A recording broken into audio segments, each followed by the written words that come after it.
Hello, and welcome to None of the Above. My name is Steve Nemirovsky, and I'm your host. None of the Above is a political program that focuses on two words that are prevalent in our political world these days: dysfunction, polarization. That's the main theme of the program.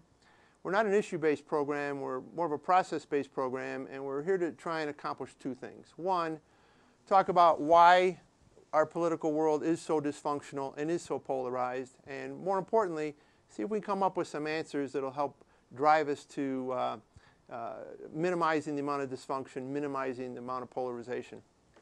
One of the things I want to talk about today is the fact that we as the voters are responsible for this dysfunction and polarization because we tolerate it. And how can I say we tolerate it? Well, I can say we tolerate it because, quite frankly, we don't vote. Think of it this way. When you vote, what you're doing is deciding whether or not a politician, an elected official, is going to keep their job. So this is your chance. You're the boss. You're the voter. You get to decide, is this person keeping their job? Now, most of the time, for those of us that get performance reviews on our jobs, if we went in and our boss said, well, here's your performance review, I rated you a 2 out of 10, a 3 out of 10. Many of us would not be keeping our jobs in that environment. In fact, most of us wouldn't be keeping our jobs if we weren't performing as an 8, a 9, whatever that would be. We certainly wouldn't be getting raises. But in the political world nowadays, most of us rate our politicians, our elected officials, as a 2, as a 3. In fact, Congress, I think, on a scale of 1 to 10, they're below 1. Yet we let them keep their jobs. And the reason we let them keep their jobs is we go to the polls and we re-elect them. One of the things I want to talk about today is the fact that not only do we re-elect them, but the impact of the fact that we don't vote. In America, right now, perhaps the biggest problem of not voting is the fact of not registering. A significant portion of our population has chosen to not even become part of the electoral process. We don't register to vote. I've got some statistics here I want to show you from the U.S. Census Bureau, and these are from November of 2012. In the United States at that time, there was roughly 215 million people in our country that could register to vote. Of that total, we only had 153 million registered voters, which gives us a residual, or the number that are not participating or electing to not be part of the process, of 62 million people. So right off the top, 62 million people don't even participate in this process. If you take the number of voters that we talked about, the 153 million that do register, and we look at the last election cycle. Again, we're looking at 2012, and in the last election cycle for 2012 was a presidential election. And one thing I'd like to point out is presidential elections actually have significantly higher turnout than do the midterm elections, the off-term elections. So this is as good as we get, a presidential election. So we started with the potential for 153 million registered voters, and of that, 129 million voted.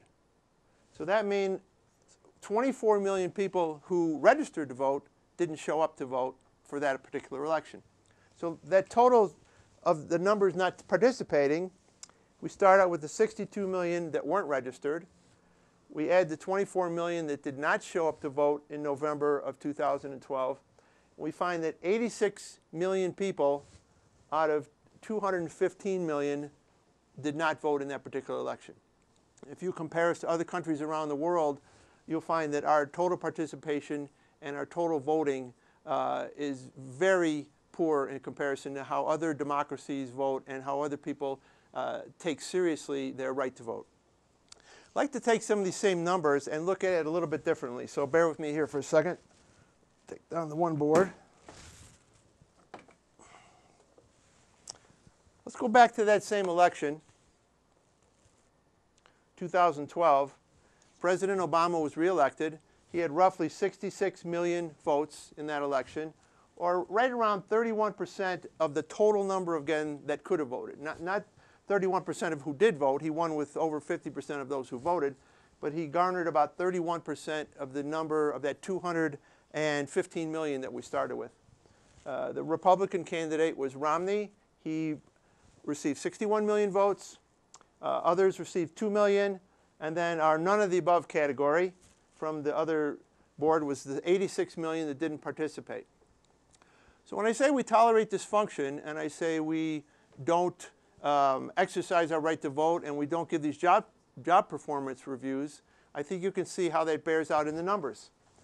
A full 42% of the population is not participating, and President Obama won re-election with 31% of the potential voting population. If you reverse that, that means roughly 70% of the voting population did not vote for President Obama. Now, I'm not here to tell you if President Obama is doing a good job or a bad job, but obviously he got to keep his job, but he kept his job with only 31% of the people that could have voted for him actually showing up and voting. And this is, I think, one of the main reasons you have this dysfunction today. You have this polarization, more on the dysfunction side, because we, as the employers, are not giving our elected officials the job review, the job performance review that we should be giving them, and we can only do that if we show up to vote.